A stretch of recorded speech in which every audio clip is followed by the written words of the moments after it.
Eu sei que ninguém vai acreditar. Nem eu acreditaria se não tivesse acontecido comigo. Mas vou contar do jeito que foi, sem inventar nada, sem cortar nada, do jeito cru que ainda me tira o sono. Era uma terça-feira, quase 11 da noite. Eu tinha saído do cursinho mais tarde porque fiquei ajudando o professor de física a carregar umas caixas. Se eu perdesse o ônibus da meia-noite, ia ter que caminhar 40 minutos até em casa. E eu já estava cansado demais para isso. Então, para adiantar, resolvi cortar caminho pelo Parque da Matriz. Todo mundo da cidade fala para evitar aquele lugar de noite, mas eu pensei, é interior, não tem nada demais, só gente exagerada. Entrei pelo portão lateral. A luz do poste mais próximo era daquela amarela fraca, quase morta, que mais dá medo do que ilumina. O parque estava vazio, nenhum barulho, além do vento batendo nas folhas secas. Andei uns 10 passos. Foi quando ouvi um estalo atrás de mim. Seco. Como o galho quebrando sob um peso. Virei rápido. Ninguém. Só o caminho vazio e aquela sensação ruim, como se alguém tivesse dado um passo e parado assim que virei a cabeça. Engoli seco, ajeitei a mochila no ombro e continuei andando. A cada passo, parecia que o parque ficava maior, mais vazio, mais frio. O único som era o barulho da minha respiração, que sem perceber estava ficando mais curta. Foi quando eu vi. Debaixo do poste do meio, aquele que sempre piscava, tinha uma mulher parada, completamente imóvel, de frente para mim. O rosto escuro, coberto pela sombra porque a luz vinha de cima. Os braços retos, colados ao corpo. Ela usava um vestido simples, azul, que balançava só um pouco no vento. Eu parei na hora. Não sei porquê. Só parei. Ela estava longe, uns 40 metros. E não parecia fazer nada. Só ficar ali, parada, como se estivesse esperando alguém. Senti aquele gelo escorrendo pelas costas. Fiz o que todo idiota faz. Olhei rápido para o celular, fingindo que estava ocupado, para não parecer que eu tinha notado ela. Minhas mãos tremiam tanto que mal consegui desbloquear a tela. Quando levantei a cabeça de novo, ela estava mais perto. Não muito, mas uns 3 passos com certeza. E eu juro por tudo que é mais sagrado que ela não tinha se movido quando eu olhei. Eu não ouvi passo. Não ouvi roupa mexer. Nada. Foi como se ela tivesse saltado de lugar. Meu corpo inteiro travou, mas eu tentei me convencer. É a luz. É impressão. É só medo besta. Olhei de novo para o chão, disfarçando. Respirei fundo, e quando ergui a cabeça, ela estava mais perto ainda. Agora dava para ver que a cabeça dela estava levemente inclinada para o lado, como quem tenta escutar alguma coisa. Minha vontade era sair correndo, mas minhas pernas não obedeciam. A mulher estava completamente imóvel, mas era impossível ignorar a sensação de que ela sabia que eu estava com medo. E aí veio o pior. O vento parou. Tudo ficou silencioso. E mesmo de longe eu ouvi um som baixinho. Um estalo. Depois outro. Depois outro.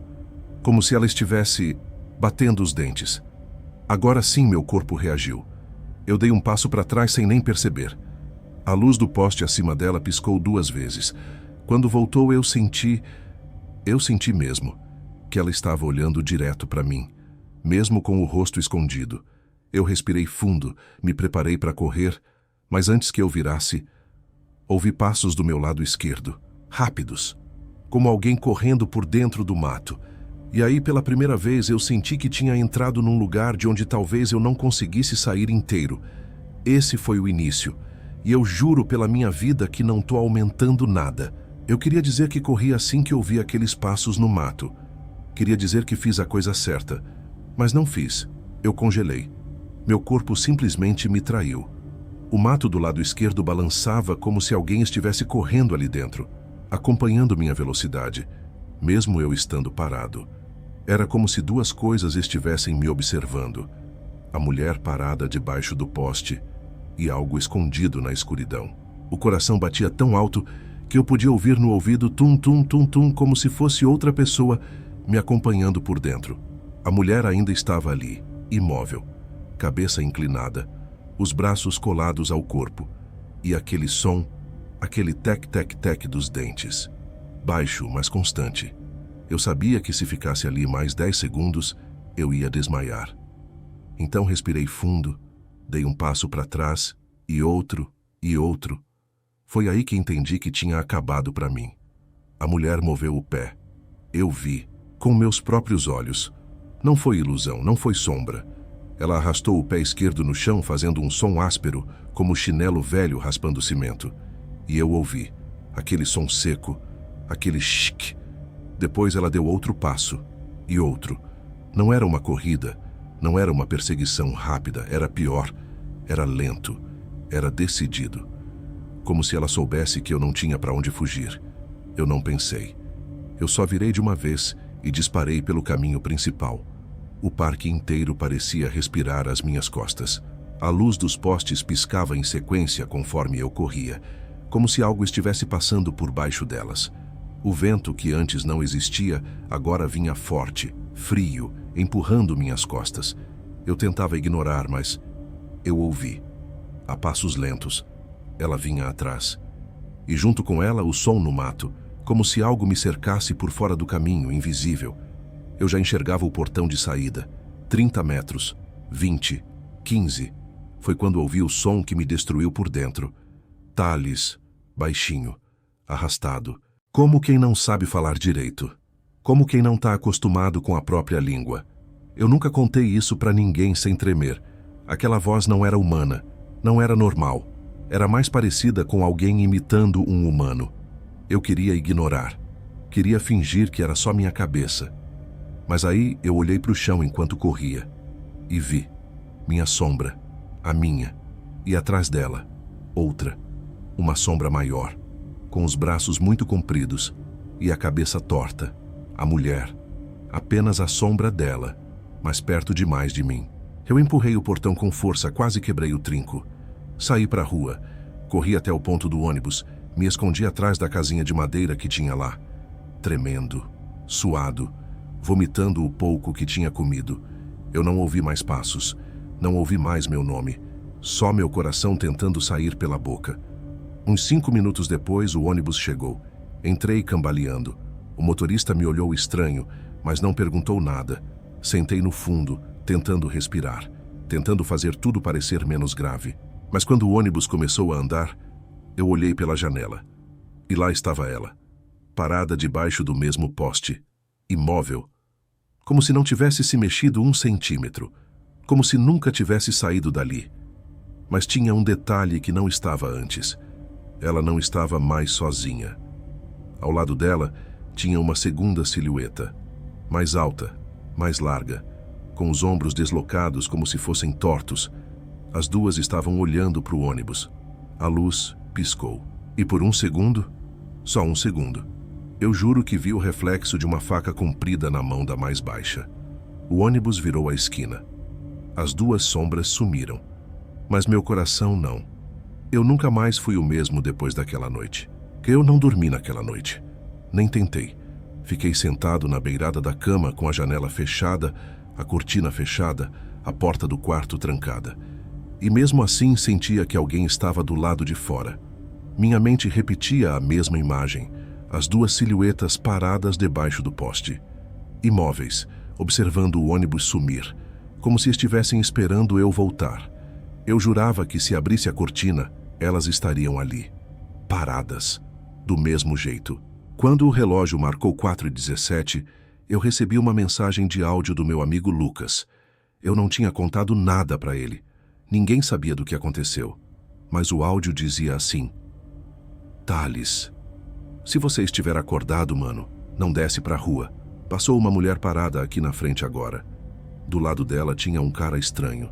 Eles estavam olhando para todas as casas. Pareciam procurar alguém. Meu corpo gelou. Eu nem consegui responder. Só fiquei ouvindo o áudio repetidas vezes, com a sensação de que meu coração ia parar. No dia seguinte, eu nem cogitei ir pro cursinho. Fiquei esperando minha mãe sair para trabalhar. E quando ela fechou o portão, eu desci pro quintal para tentar respirar um pouco. Quando cheguei perto da lavanderia, encontrei a porta aberta. Eu tinha certeza absoluta de que tinha deixado fechada. A porta rangia de um jeito estranho, como se alguém tivesse acabado de passar por ali. No chão, bem no meio, tinha marcas de terra como se alguém tivesse entrado com o pé sujo. E uma marca de mão, só 4 dedos, no tanque, como se tivessem usado para se apoiar. Eu saí de lá na hora. À tarde, meu celular vibrou com uma notificação. Um grupo da cidade mandando uma foto de um boletim de ocorrência. O título dizia: "Suspeitos avistados no Parque da Matriz na noite de ontem." Eu cliquei. E quando vi a foto, meu estômago revirou. Que era um registro policial escrito à mão sobre uma mulher e um homem vistos circulando pelo parque exatamente no horário em que eu estava lá. Mas tinha um detalhe que ninguém comentou no grupo. Era a última linha do BO e dizia: "Suspeita carregava um objeto longo, envolto em pano azul. Testemunha acredita ser uma faca ou item cortante." Pano azul. O mesmo tecido do vestido dela. Eu senti as pernas bambas. Porque na foto tirada pela polícia, borrada de longe, mas real, dá para ver os dois parados debaixo do poste. 2 borrões escuros, imóveis, do jeito que eu vi. E então, abaixo da foto, tinha a anotação do policial. Ambos desapareceram rapidamente após a abordagem, como se tivessem se escondido no matagal. Não foram localizados. Meu sangue gelou por completo, porque eu sabia que eles não estavam escondidos. Eu sabia que eles estavam procurando alguém. Eu sabia que aquele alguém era eu. Naquela noite, decidi que ia pedir ajuda. Não dava mais para fingir que era só medo. Quando deu 22 peguei o celular, montei coragem e fui até a cozinha para beber água antes de ligar para o Lucas. Mas, quando acendi a luz, a cortina da janela da cozinha estava aberta. E do lado de fora, na rua debaixo do poste da frente da minha casa, tinha uma silhueta parada, imóvel, cabeça inclinada, braços colados ao corpo, o vestido azul, e na mão dela, eu vi uma faca, longa, limpíssima, refletindo a luz amarela. Ela estava a menos de 15 metros da minha porta, e do lado dela, quase grudado, a silhueta maior, com os ombros tortos, respirando pesado. Quando dei um passo para trás, ela deu um passo para frente. Perfeito, sincronizado. E aí, no meio do silêncio da madrugada, eu ouvi de novo: "Thales." Eu derrubei o copo, a água espalhou pelo chão, a luz piscou uma vez, e quando voltou, as 2 silhuetas estavam mais perto, muito mais. Eu joguei a tranca da porta, corri para o quarto, fechei tudo, sentei no chão, tremendo, respirando rápido demais, e foi aí que eu percebi uma coisa que me destruiu. Não tinha nenhum som lá fora, só o barulho da minha respiração, e outro, atrás da janela do quarto, como se alguém estivesse ali, bem encostado no vidro. Eu não lembro direito como corri até a saída do parque. Lembro só da sensação do ar raspando dentro do pulmão, como se eu estivesse respirando vidro. O som dos meus passos batia duro no chão molhado, mas havia outro ritmo, um arrasto, como se alguém viesse atrás deslizando os pés sem pressa, mas sem parar. Quando cheguei perto da avenida, a luz dos carros finalmente apareceu entre as árvores. Ali, por um segundo, achei que estava salvo. Foi aí que ouvi um estalinho rápido, como dentes batendo de frio. Depois outro. E outro. Parei. Os postes da rua faziam aquela luz amarela, fraca. A luz que não ilumina nada, só piora. O parque continuava atrás de mim, uma boca aberta. E dentro dessa boca, uma silhueta parada. Ela. Debaixo do primeiro poste da trilha. Imóvel. A cabeça levemente inclinada, como se estivesse tentando entender por que eu tinha parado. Meu corpo inteiro gelou. Eu só conseguia pensar no que tinha visto antes. O movimento impossível, o jeito que ela mudava de lugar enquanto eu desviava o olhar por frações de segundo. Meu celular vibrou na mão tremendo. Era o ônibus chegando no ponto. Eu não queria olhar de volta, mas algo em mim obrigou. Puro instinto de sobrevivência. E foi o pior erro, porque quando meus olhos focalizaram novamente, ela não estava mais no poste. Ela estava mais perto, a uns 20 metros, debaixo da luz fraca da avenida, segurando alguma coisa pendurada ao lado do corpo. Eu não parei para ver o que era. Corri até o ponto. Entrei no ônibus praticamente caindo, suado, arfando. O motorista só disse boa noite, sem olhar para mim, e eu respondi no automático. Me sentei na janela, tentando recuperar o ar, tentando entender. Mas quando o ônibus passou em frente ao parque, ela estava lá, na calçada, parada, imóvel, do mesmo jeito. O rosto escondido pelo cabelo preto, grudado pela umidade. E aquilo que ela carregava, agora mais visível, longo, fino, brilhando na luz do farol do ônibus, uma faca, mas não uma faca comum. Parecia daquelas antigas, de açougue, pesada, gasta, o tipo de coisa que ninguém deveria estar segurando no meio da noite. O ônibus virou a esquina e a perdi de vista, mas a imagem ficou presa na minha cabeça, e ficou até o dia seguinte. A parte final eu só descobri depois, quando minha mãe me chamou na sala, tremendo, segurando o celular com a tela aberta numa notícia local. Mulher é registrada por câmeras de segurança rondando o parque municipal carregando objeto cortante. Polícia investiga. Aparecia um still da câmera do ponto de ônibus. Granulado, sujo, mas claro o bastante. Ela estava exatamente onde eu tinha visto. E na legenda havia uma informação que fez meu estômago virar. Testemunhas relatam que a mulher tentava abordar jovens sozinha no parque nas últimas semanas. Suspeita fugiu após ser vista por estudante na madrugada. Só que eu não disse nada para ninguém. Não preenchi boletim. Não contei ao motorista, não falei para minha mãe naquele dia. Mas alguém registrou, alguém viu, alguém confirmou. Que até hoje, quando passo pela janela do apartamento tarde da noite, sempre verifico 2 vezes antes de fechar as cortinas. Porque um dia, há poucos meses, eu acordei com um barulho na rua, um estalinho, parecido com dentes batendo, vindo exatamente debaixo do meu poste.